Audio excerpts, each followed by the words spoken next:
영화배우로서 이영걸의 가치는 첫 번째, 그의 완벽한 무예입니다. 그 누구도 비비지 못할 최고의 상품성이죠. 두 번째 가치는 그간의 성공적인 이미지 메이킹으로 만들어낸 민족의 영웅 그 자체입니다. 이는 황비용 시리즈 하나만 봐도 쉽게 알 수 있습니다.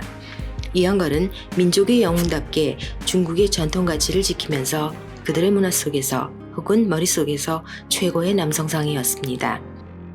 세상에 종말이 온다 해도 이영걸은 영원히 황비용이겠죠. 이렇게 중화권 배우 중 갑 중의 갑인 이영걸을 내세워 정무문은 그의 상품 가치를 최대로 끌어올리되 티끌만큼도 불편하지 않은 영화가 되기 위해 노력한 흔적이 뚜렷합니다. 단 하나, 부족한 점을 찾아본다면 이영걸의 역할, 진진에 대한 개별적인 인물 묘사가 상당 부분 미흡했다는 점입니다. 관객은 영화에서 이영걸 진진이 어떤 인물인지 알 수 있는 정보를 많이 받지 못했습니다. 특히 이 영화가 개봉했을 당시 홍콩 사람들은 이소룡을 떠올렸겠지만 제 아무리 이영걸일지라도 이소룡의 진진만큼 경배받기에는 문화적인 임팩트가 너무 약했습니다. 그 결과 이영걸은 그간 줄창 맡아오던 민족주의적 영웅과는 거리가 한참 멀어졌습니다. 정무문의 진진이 보편적인 영웅은 아니었지만 여전히 관객의 욕구를 충족시킬 수 있었던 이유는 진진, 그가 바로 이영걸이었기 때문입니다. 말하자면 정무문은 이영걸의 상품 가치 중 무예와 액션의 측면에만 몰빵되어 만들어진 작품이라는 거죠.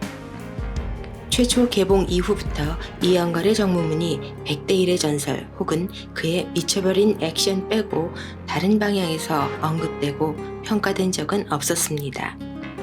이영걸의 정무문 하면 바로 이소룡과 견자단의 정무문을 끌어들여 그들의 무예를 비교하기 바빴죠. 관객은 이영걸의 정무문에서 다른 것을 기대하지 않았습니다. 안녕하세요. 광어풍은의 장주 쿨입니다.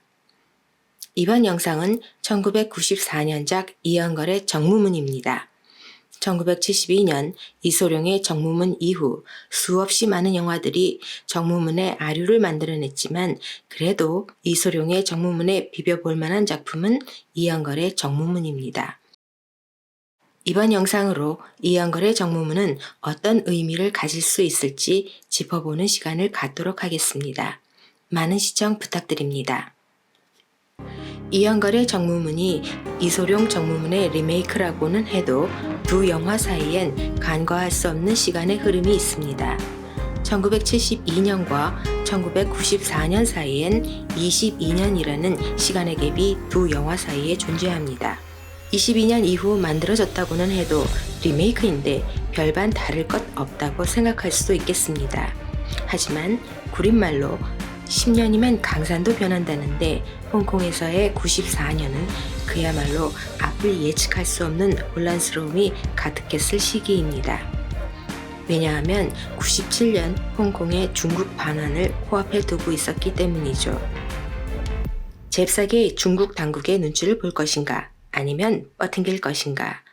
이영걸의 정무문도 홍콩 영화의 앞날을 염두에 두고 근본적으로 달라졌다고 봐야 합니다.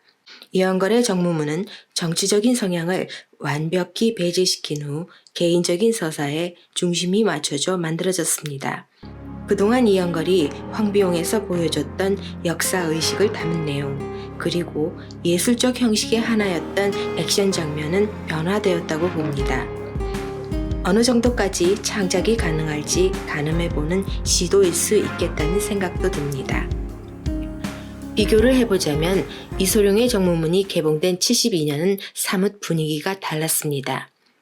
그때는 경제적으로 다소 낙후되어 있을지라도 영국 통치하에 있었기 때문에 민주적인 창작 활동을 보장받았고 영화 소재의 선택에 어려움이 없었다고 봐야겠죠. 촬영상의 기법이나 장비 등은 현대화되지 않았지만 이영걸의 정무문에 비하면 영화의 외부적인 환경은 안정적이었습니다. 이소룡의 정무문 역시 사부를 죽인 놈을 처단하려는 복수가 기본 틀이었지만 결국 전체 스토리는 중국과 일본에 대한 이분법적인 틀에 갇혀 있었죠. 이소룡도 복수보다는 중국인들이 그들 땅에서 당하는 멸시와 차별에 대한 저항이 주된 골격이었습니다. 이영걸의 진지는 이소룡과 위치가 다릅니다. 이영걸의 진지는 오로지 개인적인 사적인 복수가 주제이고 전체입니다. 싸워야 하는 상대가 똑같이 일본인일지라도 이영걸에게는 국가를 떠나 오로지 사적인 복수의 일념을 보여줍니다. 나라에 대한 사랑이나 치욕감에 대한 분노, 그런 것은 전혀 노출되지 않았습니다. 물론 이영걸도 홍구도장에 가서 동화병부를 뽀개지만 이게 애국심과 연관되어 있다고는 볼 수 없습니다. 아마도 민주적인 환경에서 커왔던 세대들은 개인의 복수가 왜 애국과 결부되어야 하는지 피부로 와닿지 않았을 듯합니다. 94년을 사는 관객들에게도 이영걸의 진지는 한 사람의 개별적인 인물입니다. 이런 관점에서 본다면 진지는 국민윤리에서나 나올 법한 감정에서 자유로울 수 있습니다. 국민윤리에서 자유로울 수 있다면 전체의 가치와 개인의 가치가 일치해야 한다는 되도 않는 압박에서 해방될 수도 있습니다. 진지는 일본에서 공학을 공부하는 인물로 설정됩니다. 그 시대에 일본 유학파니만큼 적대 국가 일본이라도 좋은 것은 받아들여 발전을 해야 한다는 의식을 가졌습니다. 사부의 시체 검시를 고집하고 밀어붙이는 행동에서 볼 수 있듯이 그는 과학적인 실험 방법을 통해 그 결과만을 신뢰합니다. 무작정 일본 놈이 나쁜 놈이니까 그들이 사부를 독살했다는 심증만을 내세우지는 않았죠. 이영걸은 서구의 빠르고 정확한 무술을 정무문 사제들에게 소개하고 직접 보여주기까지 합니다. 진진과는 달리 정무문의 사람들은 아직 과거에 머무르고 있습니다. 그들에게 일본인은 모두 선악구조에서 악을 담당한다고 생각하는 삶의 방식을 고수하고 있죠. 정무문 사람들은 이영걸을 거부하게 됩니다. 그런데 이 점은 이영걸 진진 개인의 뛰어남에 대한 질투라는 것이 명확했습니다. 질투의 여러 이유는 진짜 평이했습니다. 진지는 앞선 서양 열강의 기술을 일본에서 배웠고 정무문의 무술이 아닌 것을 익혀서 접목했죠. 하지만 무엇보다 그가 질투의 대상이 된 것은 정무문의 누구보다 무예가 뛰어나다는 점입니다. 진지는 정무문을 떠나기 전 사부의 아들 곽정안과 대결을 벌입니다. 이때 진지는 자신을 야유하는 정무문의 사람들을 마주하고 깊은 배신감을 느끼게 되죠. 그래서 그는 정무문의 무술이 아니라 권투 스타일로 대응을 합니다. 그가 정무문의 무술을 사용하지 않는 의미는 더 이상 정무문에 머물지 않겠다는 결단으로 생각됩니다. 에라 모르겠다. 열받는데 그는 정안에게 실전킥을 날려버립니다. 진진에게 정치적인 테마는 처음부터 없었습니다. 그는 오로지 사부를 죽인 놈에 대한 복수에 불타는 착한 제자입니다. 그렇기 때문에 진지는 무도인과 나쁜 새끼들을 구별했죠. 그에게 무도인이라고 생각되는 인물과의 대련은 상대방이 일본인일지라도 스포츠가 됩니다. 사부와 대련했던 공수도 사범 류이치를 찾아갔을 때 류이치는 도장을 개판 만든 이영걸일지라도 이를 정식 대련으로 받아들였습니다. 대련을 할 때는 신발을 벗어야 한다는 틀에 따라 얌전히 구두를 벗어놓는 장면이 있죠. 전 이 장면과 나중에 다시 구두끈을 꽉 묶는 장면 참 좋아합니다.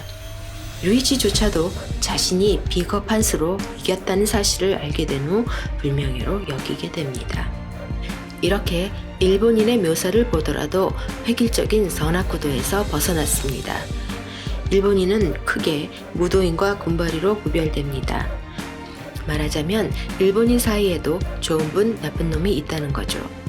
최고의 좋은 분은 당근 흑룡회의 교두 후미오입니다. 후미오는 개방된 무도 정신에 있어서는 일본판 진진이라고 볼 수 있습니다. 후미오와 진진의 결투는 브로맨스까지 느껴지던 장면이었습니다. 관객은 진진과 후미오의 대화에서 뭔가 심오한 듯한 것을 듣게 됩니다.